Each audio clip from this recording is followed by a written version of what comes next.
You wouldn't keep a dead body in your home, so why are you holding on to the dead weight of your past? Dead relationships, past friendships that don't serve you, versions of you that don't exist. Hey, it's Eliana, and today we're going to be discussing how to react to when people disrespect you and hold your ground, because the reality is that version of you who puts up with disrespect, that version of you that puts up with toxicity, is buried in the ground. So today we're going to discuss how to stand your ground. In the past is in the past, and you can't go back in time to fix it. So you need to stop fixating on why you reacted the way that you did, why it happened the way that it did, and why it happened to you.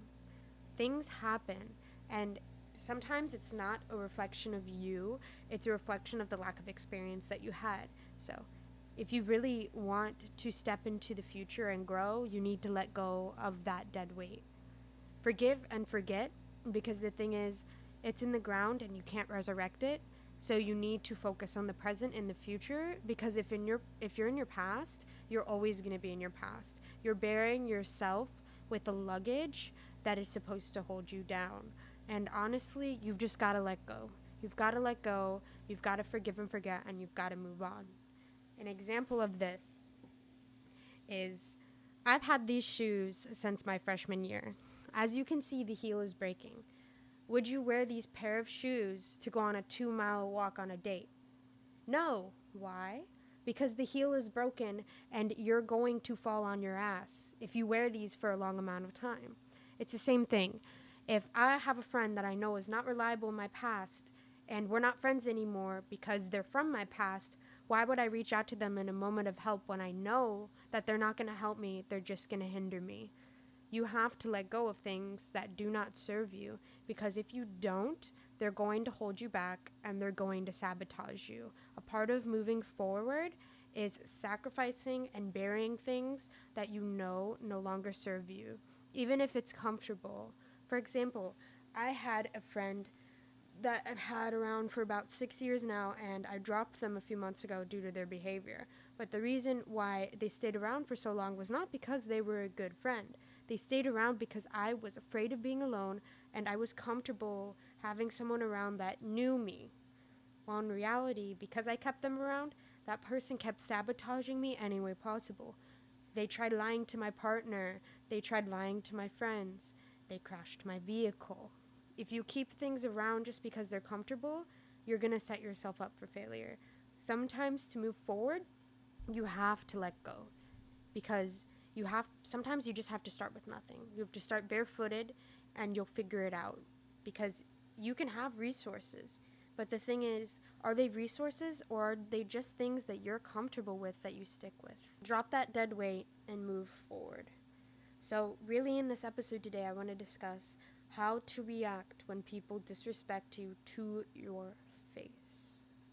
If someone is disrespecting you to your face, the best thing that you can do is walk away in silence. But if that's not an option, like for example, they're calling you out in class in front of people and embarrassing you, say what comes to your mind and embarrass them back. Humble them. Because the reality is they're insecure or they can't get access to you, so they're hating on you. So the best thing that you can do in that situation when you can't walk out and you feel uncomfortable is you make them just as uncomfortable. Because when you do that, the power dynamic shifts. Confidence is power. When you don't react with fear, when you don't react with discomfort, and you react with, well, bet, let me show you who I am because you wanted to try me, that is when you have the power. Confidence is power, and you don't have to believe in yourself to have confidence. The confidence is just knowing who you are and not letting people walk all over you. Because if you don't react in that situation where someone's calling you out in a group of people and it matters, you're basically putting a kick me sign on your back, and everyone around you knows now to kick you in the back because you didn't react. You have to defend yourself towards people who try and kick you, because if not, you're telling everybody, hey, I like to be kicked in the back and I'm okay with that because I'm a nice person and I'm not going to tell you no. A part of burying dead weight is burying the version of yourself that is so afraid of what people think, so afraid of being alone, that they would rather be a rug for people than embarrass themselves. But the reality is, the most embarrassing thing that you can do to yourself is not react when people disrespect you in front of other people. You need to humble them. For example, my life changed when I moved out to college at 17. Not because I switched my environment, because I switched the way that I reacted to people. When I was in high school, the reason why I graduated early was because I was bullied, because I let people bully me. It's not their fault. I'm not a victim.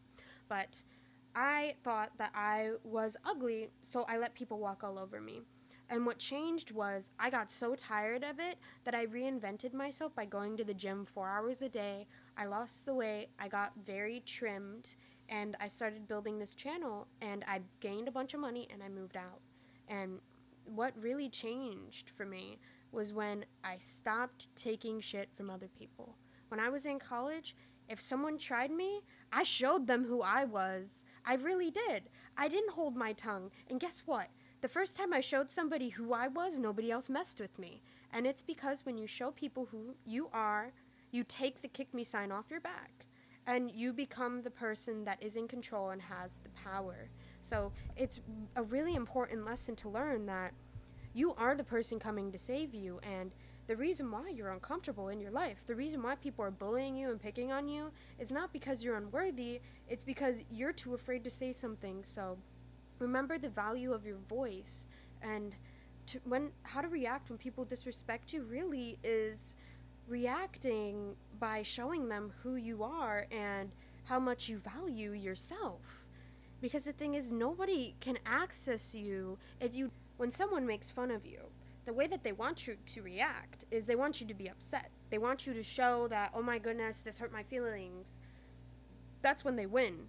But the way that you take your power back and what confidence is you don't react that way.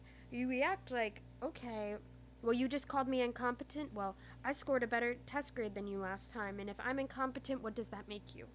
You find a way to twist it so then you have the power in the situation, and I promise you, that person is either going to try and clap back harder or they're going to leave you alone.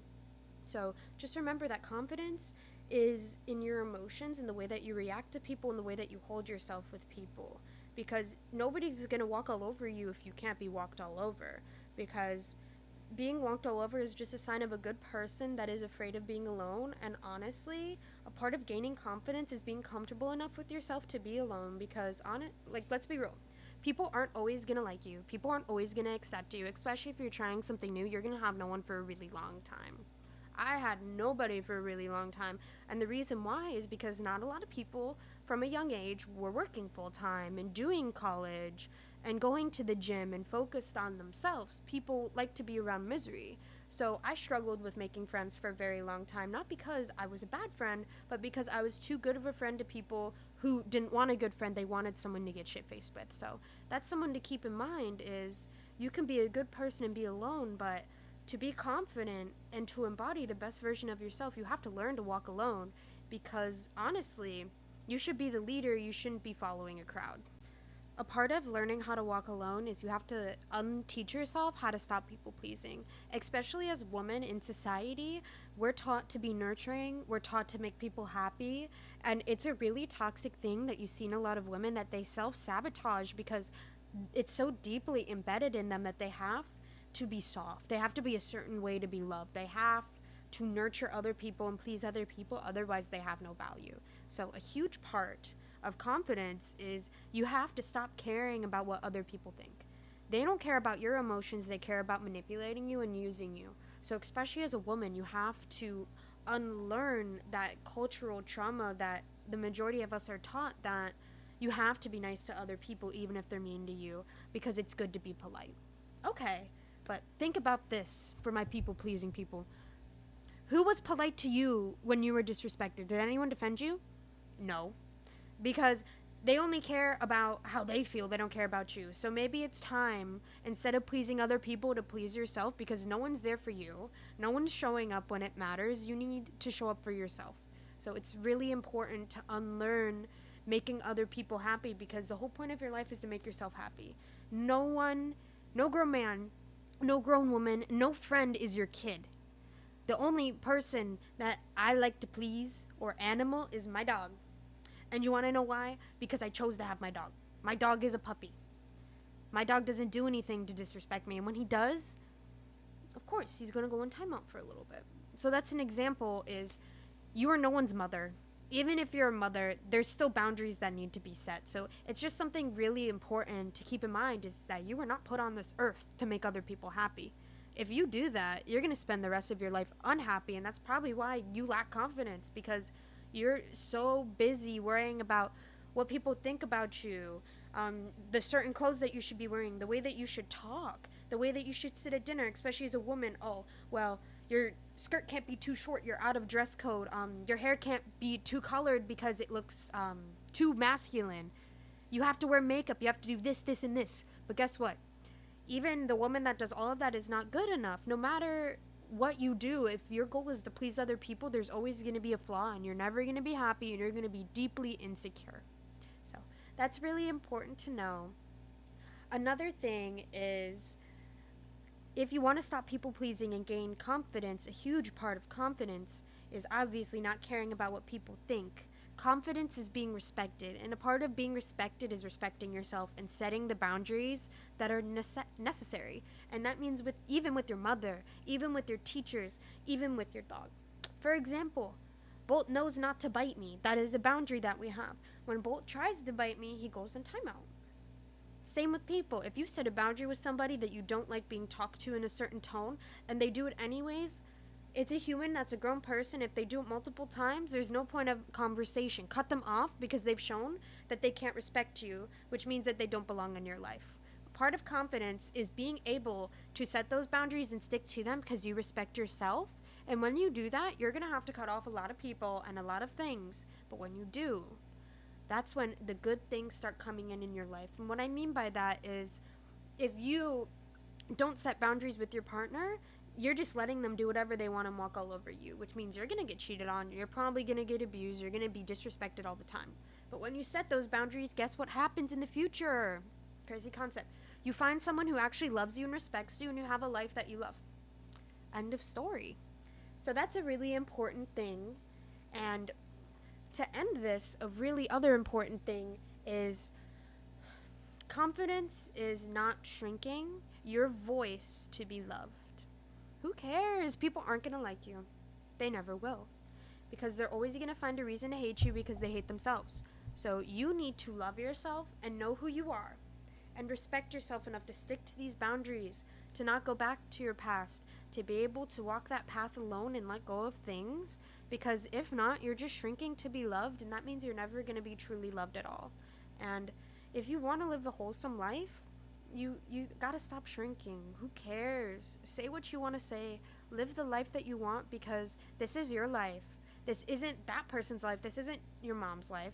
This isn't your dad's life. This isn't your sister's life. This isn't your grandmother's life. This isn't your best friend's life. This isn't your twin's life. My life is not my dog's life. My dog's my best friend, but I live my life and my dog lives his life. You've got to stop doing things for other people and do it for yourself. So this episode is kind of short, but I want to end with the question that will really help settle this all in is what I started with. Would you keep a dead body in your home? Stop letting dead weight stay in your life. It's no longer serving you. The past is in the past. It's dead. And there's no point of hanging out in your own graveyard.